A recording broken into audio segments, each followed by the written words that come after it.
సమరయ స్త్రీ లాస్ అయినట్టు నువ్వు లాస్ అయిపోయినా, నీ జీవితం ఖాళీ అయిపోయింది. ఒకవేళ సమరయ స్త్రీ చేసిన పొరపాటు నువ్వు చెయ్యకపోవచ్చు.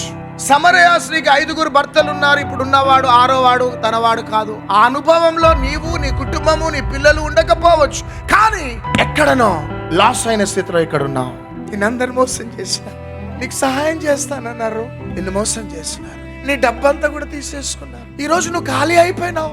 ఎంతో మందిని ప్రేమించినావు, ప్రేమించిన వారంతా నీకు దూరం అయిపోయినారు. నువ్వు బ్రతుకుతున్నావు కానీ ఒక శవంలాగా బ్రతుకుతున్నావు. మనకు డబ్బు ఉంటే అందరు ఉంటారు బిడ్డ, మనకు ఉద్యోగం ఉంటే అందరు ఉంటారు, మనకు పదవి ఉంటే అందరు ఉంటారు.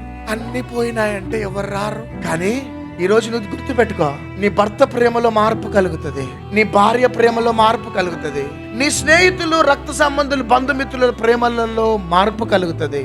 కానీ మార్పు చెందని ప్రేమ యేసయ్య ప్రేమ.